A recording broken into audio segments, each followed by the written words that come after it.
Bu ýyl Türkmenistanda mektebi tamamlayan uçurum ýaşlar soňky jaň dabarlaryny çäklendirilen görnüşde gutlaýarlar. Muňa garamazdan uçurumlaryň 25-nji maýda bellenilýän bu dabarlara çykaryan çykdyjylary ýurtdaky agyr ykdysady krizisiň arasynda gurupdan düşündigini aýdan ene atalara hasam köp agram salýar. Türkmenabadyň ekli mekteplerinde güýçlendirilen gözegçilik ýoly goýuldy. Uçurumlara mektepde geçiriljek soňky jaň dabaralaryndan soň toplanşyp kafede, restoranlara gitmeli däldigi, oturulşyk gurnamaly däldigi, şeýle-de giýişlik sagat 20-den soň şäheriň köçelerinde görünmeli däldigi tapşyryldy. Diýip Türkmenabatly ene atalaryň biri 24-nji maýda giýişlik habarçymyza gurrun berdi. Azatlyň ýurdun beýleki künçeklerindäki habarçylary hem öz bolýan tweetlerinde bu hili çäklendirmeleriň girdilendigini tasdikladylar. Häkimetleriň soňky jaň dabarlaryny eýýäm inçim ýyl bäri çäkli görnüşde gurumlaşdyrmak ugrundaky tagallalaryna resmi derejede düşündürüs berilmeýär. Emma azatlyk bilen anonimlik sertinde tökbetdes bolan mugallimlaryň biri munyň uçurumlaryň gatnaşmagyndaky mümkin biýdüzünçlükleriň öňüne almak, şeýle-de durly üsmenler üçin asy pul çykdyjylaryny ittirmezlik maksadyndan amal edilýändigini belledi. Emma howpsuzlyk jahtynyň sagtyetini we perzendiniň okuyan mektebini äsgär etmezligi soran ene atalaryň biri, häkimetleriň çäklendirmelerini hem garamazdan özleriniň ortaça 2000-3000 manat aralygynda çykdyjy edendiklerini gurrun berdi.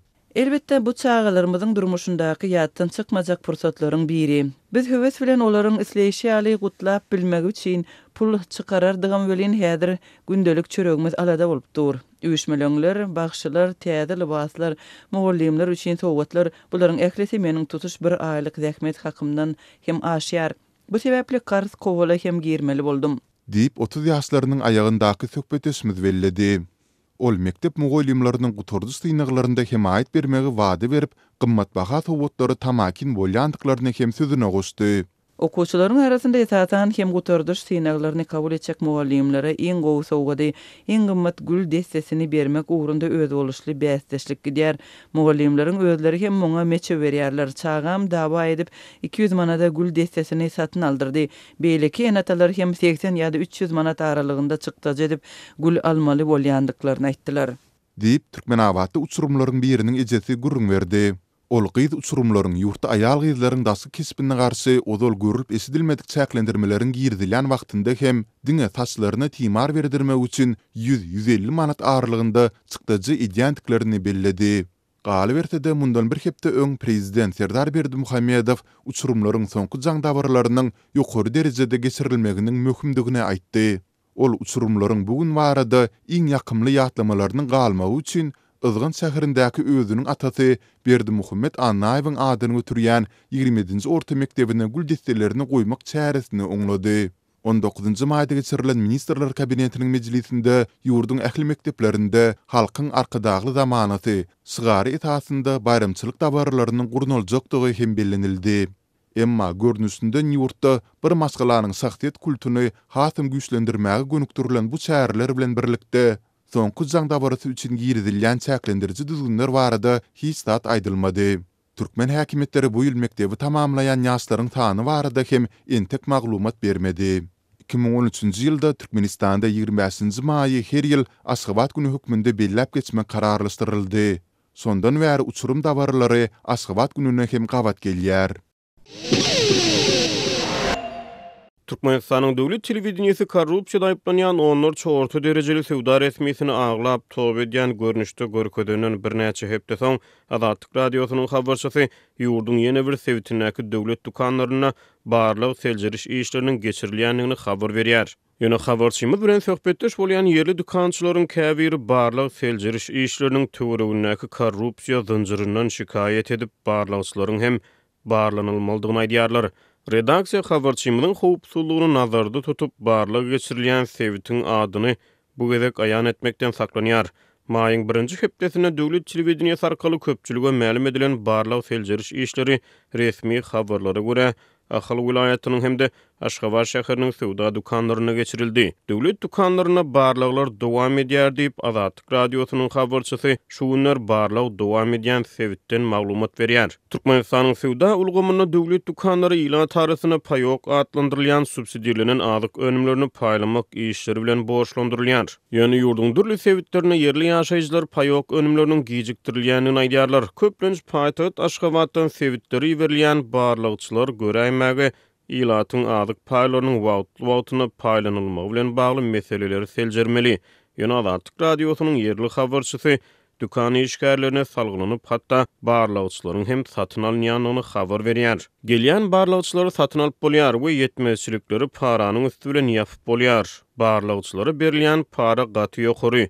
Ortaça hasap bilen 10.000 Amerikan dollaryny barlagçylara berseň ähli düzgün bozulmalary göz yumulýar diýip bir döwlet dukanynyň işgäri anonimlik şertini Azatlyk radiosynyň habarçysyna gurrun berdi. Onuň sözlerine görä bu meçberdäki para bilen barlagçylar subsidiýalenen imit önümleriniň ilaty hamala wagtlyna paýlananyny barada hasabat düýýärler. Bu aralykda ýurdun dürli sebitlerini Azatlyk radiosynyň habarçylary bilen gurrundaş bolýan yerli ýaşaýjylar ilatyň azyk paýlarynyň gijikdirilýänligi, wagtlyna paýlanmaýanlygy ýa-da hili pes önümleriň paýlanylýanlygy barada şikayet bildirýärler. Yerli sowda resmiýetiniň sözlerine görä barlagçylar diňe bir pul bilen çäklenmeýär. Ondan daşary barlagçylar gowy ýerlerde dinç almaly, olary naharlamaly, şeýle-de olary dürli gymmat bahaly sowgatlary bermeli diýip sowda işgäri gurrun berýär. Yerli sowda resmiýetiniň sözlerine görä para diňe barlag seljerişde döwrüne däleýsem, döwlet dukanlaryna wezipe paýlanşygyna hem rol oýnaýar. Sowda resmiýeti döwlet dukanlaryna bölüm müdürleriniň para bilen wezipe eýelýänliklerini aýdýar. Ýöne bölüm müdüri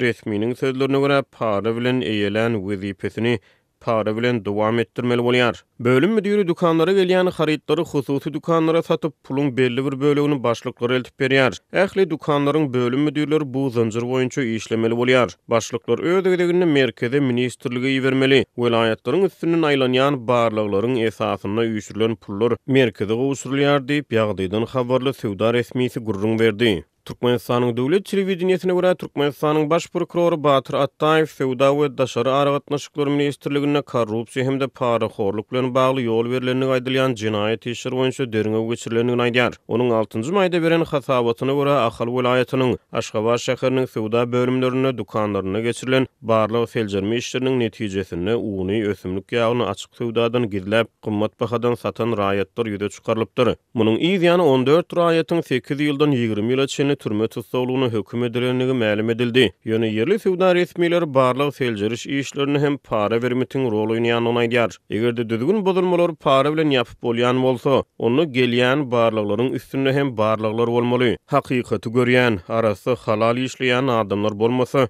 bu korrupsiýa zanjyry dowam eder diýip yerli sowda resmiýeti atlandyrylmalyk şertini Azatlyk radiosynyň habarçysyna gurrun berdi. Azatlyk radiosy baýdanlar boýunça Türkmenistanyň sowda we daşary ykdysady aragatnaşyklar ministrliginden kommentariýa alyp bilmedi. Sebitlerde geçirilýän barlaglara köplenç prokuratura idaralary ýa-da ýokary gödäwçilik palatasy gatnaşýar. 3 hepde töwre gözal Ahal vilayatynyň hem Aşgabat şäheriniň sowda ulgamlaryna geçirilen barlaglardan soň Türkmenistanyň prezident Serdar Berdimuhammedow ministrler kabinetiniň sowda toplum boýunça orunmasary Çary Gylyçow bir käýinç uglan etdi. Türkmenistan halkara korrupsiýa hasabatlaryny dünýä ýurtlarynyň arasyna eňizde korunur eýleýär.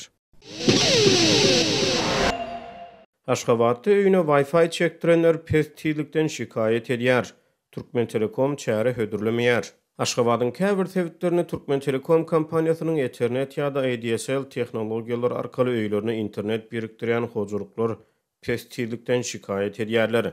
Onsuzam dünýäde iň pes internet tildiginden peýdalanmagy mejbur bolýan Türkmenistanly internet ulanjylary indi bir näçe aý bar internet tildiginiň uçdan tutma pese gaçmagyndan köpçüliklerin petiklemelerden ejir çekip gelýär. Azatlygyň habarçysy Aşgabatyň 11-nji etrapçysynyň öýüne internet birikdiren hojuluklaryň pes internet tildiginden şikayet edýänliklerini habar berýär. Habarçymyz bilen anonimlik şertine gurrundaş bolan bir Türkmen Telekom hünärmeni öýe çekilen internet aragatnaşygynyň hayal tildigine routerlaryň sebäp bolýanyny aýdýar. Hünärmen routerlaryň epesli könülüşendigini aýdýar. Azatlygyň habarçysy ilki başda öýe internet çekilenine enjam tölewi hökmüne her bir router üçin Kagy düzüne ulanjylary 2620 manat ýazylanlygyny aýdýar. Ýöne habarçymyz olaryň mowut gurnulygyny aýdýar. Bu aragatnaşyk hünärmene salgylanyp bu routerlaryň ilki başda mowut üpçüne edilendigini habar berýär. Köpler Türkmen Telekom'un hyzmatlarynyň ýüze gurdy. Ustalaryň hünär taýýarlyk derejesi pes diýip Azatlyk radiosynyň çeşmesi maglumat berýär. Türkmen Telekom Türkmenistanyň ýeketäk internet provider bolup durýar. Apreliň ortalaryna hökümetçi neşirler Aşgabat şäher telefonu ulgamy ýapyk görnüşli paýdarlar jemgyýetiniň paýtagtyň Demirgazy künjeklerini internet aragatnaşygy bilen üpçün edenligini we şäheriň bu künjeklerini 26.000 metr töweregi fiber optik üstünli kabelleriň çekilenligini habar berdi. Azatlyk radiosynyň habarçysy bilen gurulmdaş bolan Aşgabatly bir internet ulanjysy öýüne tas 1,5 aýdan gowrak wagt ber internetiň kadaly işlemeýändigini habar berýär. 1,5 ay ber Wi-Fi işlemeýär. 1 minutluk bağlanýar, 3 minutlap öçýär. Ýöne şeýdip gaýtalanyp dur. İnternet ýitýär. 2 Wi-Fi çylygy öçýär, soň ýene ýanýar. Diýip Wi-Fi ulanjysy gurrun berdi. Ol soňky 1,5 aýdan gowrak wagtyň dowamyna onlarça aragatnaşyk ustasynyň hojalygy gelip aragatnaşygy barlanyny, ýöne munyň netijesi bolanyny gurrun berýär. Hiç kim hiç saat düşündürüp bilmeýär. Usta gelip parolu täzeläp gidýär. Ondan kabeli barlamagy haýyş etsem, ol elini galgadyp mesele kabelde däl diýär. Mesele routerda diýär, diýip yerli ýaşaýjy gurrun berýär. Yerli ýaşaýjylar aragatnaşyk karhanasynyň tehnik hyzmatlarynyň özlerini kanagatlandyrmaýanyny aýdýarlar. Türkmen Telekom hünärmenleri tiýizlik problemasyna routerlaryň sebäp bolýanyny aýdýarlar. Yerli ýaşaýjylar pes tiýizlige köpçüliklerini petiklemelerin sebäp bolýanyny çaklaýar. Türkmenistanyň döwlet habarlar agentligi geçen ýylyň dekabryna telearagatnaşyk hyzmatlarynyň hilini gowlandyrmak üçin ýurdun ähli sewitlerini we Aşgabat şäherine fiber optik süýümli kabelleriň çekilenligini habar berdi. Türkmenistanyň indi bir aýdan gowrak wagt ber internetiň tiýizligi uçdan tutmak haýarlaýar. Düýba başanyň Kaliforniýa ştatyna ýerleşen Cloudflare internet hyzmatlary kompaniýasy 10 aprel güni Aşgabat wagty bilen akşam saat 7-den başlap Türkmenistanyna internet tiýizliginiň düýpli peselenigini anyklady. Şonu Cloudflare radar Türkmenistanyň internetiň tas dolu diýen ýaly öçürilendigini aýtdy.